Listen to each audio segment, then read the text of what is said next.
त्या योजना इतक्या पॉप्युलर झाल्या, त्याच्यामध्ये लाडकी बहिणा म्हणजे गेम चेंजरच ती योजना झाली. अंडर करंट असा का बहिणींनी दाखवला की मी सगळे उताने पडले, सगळे आडवे झाले. तरी आमच्या इस्लामपूरवाल्यांनी नीट लक्ष दिलं नाही हो. मी कार्यकर्त्यांशी बोललो, त्यांनी अजून जरा नीट लक्ष दिलं असतं ना, करेक्ट कार्यक्रम झाला असता. करेक्ट अंदाज पण त्यांना आला नाही. अंडर करंट एवढा जबरदस्त होता. आणि माझं स्वतःचं मत आहे, तुम्ही काही म्हणा, गेम चेंजर जो झाला तो लाडक्या बहिणीने केला.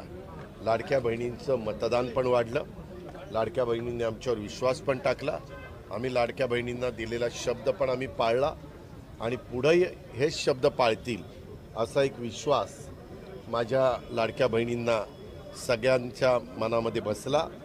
आणि 3, 5, 7.5 हॉर्सपॉवरच्या मोटरचं जे बिल माफ केलं तो एक शेतकऱ्यांच्यामध्ये खूप चांगला मेसेज गेला. आणि युवा युवतींच्याबद्दल आम्ही स्टायपन देण्याचा निर्णय 6,000, 8,000 आणि 10,000 घेतला, तो एक चांगला निर्णय घेतला. आणि आम्ही सतत मी सांगत होतो की अभी हमने 1500 का काम शुरू किया है. पहले 1500 का तो हमें ठीक ठाक तरह से करने दो, फिर बाद में हमें रिसोर्सेज बढ़ाना पड़ेगा, बाकी इंतज़ाम करना पड़ेगा. तो आहिस्ता आहिस्ता हम करेंगे एक एक एक एक एक एक.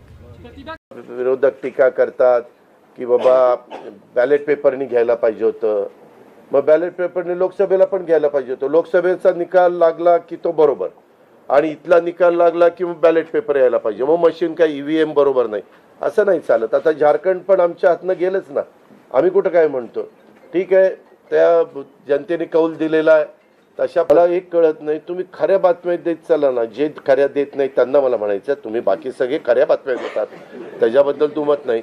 पण मी TV चालू केलं आणि अजित पवार पोस्टल बॅलेटमध्येच मागं. मी विचारतोय तिथं फोन करून, ते म्हणले नाही दादा आपण पुढं आहे. आता माझं लीड 1,02,000 मताधिक्य मी मिळवलंय आणि खुशाल तुम्ही दाखवताय अजित पवार मागं, अजित पवार मागं. मग काही जण म्हणलं का रे असे दाखवतायत, TRP त्याच्याशिवाय वाढत नाही. अरे तुमच्या TRPला आम्हाला का मातीत घालताय, आमची का बदनामी करताय. त्याच्यामध्ये मी नंतर पुन्हा अधिकाऱ्यांच्याकडनं माहिती घेतली की नक्की पोस्टल बॅलेट किती झाले. पोस्टल बॅलेटमध्ये पण आम्ही पुढं होतो आणि रेग्युलर मतदानामध्ये पण पुढं होतो. सांगायचं तात्पर्य की बाबा तुमच्यावर सगळ्या चॅनलवर जनतेचा एवढा विश्वास आहे, म्हणजे विश्वास नाही ते सकाळच्या 9 वाजताच्या भोंग्यावर विश्वास नाही, पण बाकीच्यांवर फार विश्वास आहे. माझं एवढंच म्हणणं आहे की खऱ्या बातम्या दिल्या तर काही वाईट होणार नाही. पण खूप पद्धतीनं महाराष्ट्रातल्या आणि विशेषतः महाराष्ट्रामध्ये बऱ्याचदा आपले जे 6 रिजन आहेत ना, मराठवाडा, विदर्भ, पश्चिम महाराष्ट्र, कोकण, मुंबई, अशा सगळ्या वेगवेगळ्या रिजनमध्ये, नाशिक, सगळीकडेच तुम्ही बघितलं तर सगळीकडे महायुती जोरात चालली असं. परंतु महाराष्ट्रातल्या जनतेने विकासाकडे बघून महायुतीला प्रचंड अशा प्रकारचं जे यश प्राप्त करून दिलंय, त्याबद्दल महाराष्ट्रातल्या तमाम जनतेचं महायुतीच्या वतीनं, व्यक्तिशः माझ्या वतीनं मी त्यांना मनापासून धन्यवाद देतो, मनापासून आभार मानतो. सगळेच कार्यकर्ते राबले, उमेदवार राबले, सगळे सहकारी घटक पक्षाचे, मित्र पक्षांचे सगळे आमचे सहकारी त्याच्यामध्ये स्वतःला झोकून दिलं आणि सगळ्यांनी ही निवडणूक आपली स्वतःची निवडणूक आहे असं समजून त्या ठिकाणी कामाला लागले. आमच्या ज्या योजना होत्या, योजनांच्याबद्दल बरंच थोडीशी चेष्टा मस्करी करण्यात आली, आम्हाला त्याच्यामध्ये दोष देण्यात आला, आमची थोडंसं टीका टिप्पणी करण्यात आली की राज्य कंगाल केलं, अमुक झालं तमुक झालं.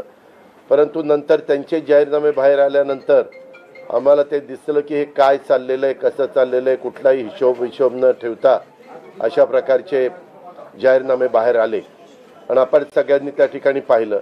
आम्ही मुळात काय केलं, लोकसभेच्या निवडणुकीच्या निमित्तानं आम्हाला मोठं अपयश आलं. म्हणजे महाराष्ट्रामध्ये आम्हाला तिघांनाही वाटलं नव्हतं की बाबा अशा प्रकारचं आपल्याला अपयश मिळेल, परंतु ते मिळालं. आम्ही ते मान्य केलं, त्याच्यातून आम्ही पुन्हा सावरण्याचा प्रयत्न केला. अर्थसंकल्प सादर करत असताना आम्ही सरकारमध्ये तिघांनी मिळून काही योजना जाहीर केल्या. एक माझं स्वतःचं स्पष्ट मत आहे, प्रत्येकाची वेगवेगळी मतं असू शकतात, आणि उलट आमच्यावर आता जबाबदारी वाढलेली आहे.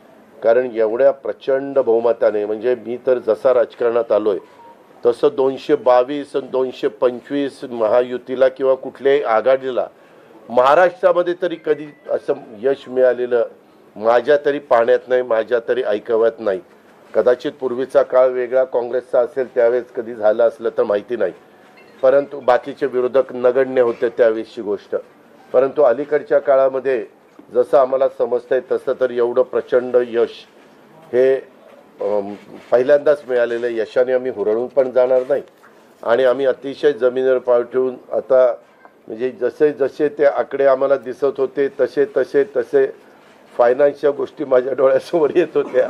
मी देवेंद्रजींना पण फोन केला तेव्हा म्हटलं, देवेंद्रजी खूप काही काम करावं लागेल. एकनाथरावजींना पण तसं सांगितलं की फार आर्थिक शिस्त आपल्याला त्याच्यामध्ये आणावी लागेल आणि आम्ही आणू. त्याच्यात आम्हाला हे नवीन नाही आहे, आम्ही सगळे अनुभवी माणसं, आम्हाला त्याच्यामध्ये कुठली काही अडचण नाही.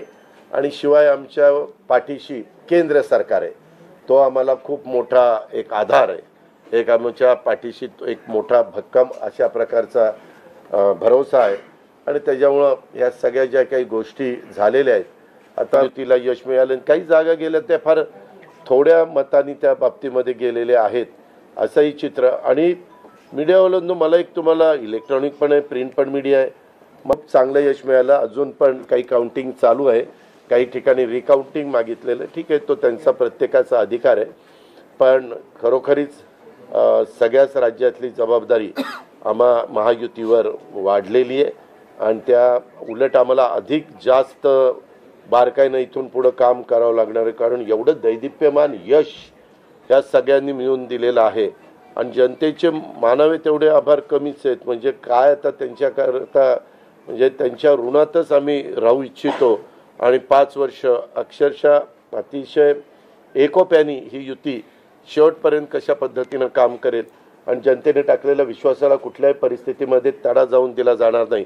अतिशय चांगल्या पद्धतीनं राज्याच्या सर्वांगीण विकासाच्या करता जसं आम्ही विकास हा केंद्रबिंदू मानून पुढं गेलो, तशाच पद्धतीचं काम इथून पुढच्या काळामध्ये देखील महायुतीच्या वतीनं त्या ठिकाणी चालेल, अशा प्रकारची खात्री मी आपल्या पत्रकार मित्रांना पण देतो आणि आपल्यामार्फत महाराष्ट्रातल्या तमाम जनतेला देतो. पुन्हा एकदा मतदार बंधू भगिनींचं, सर्वांचं, मीडियाचं, इलेक्ट्रॉनिक, प्रिंट, सर्वांचं मी मनापासून आभार मानतो, मनापासून धन्यवाद देतो. धन्यवाद.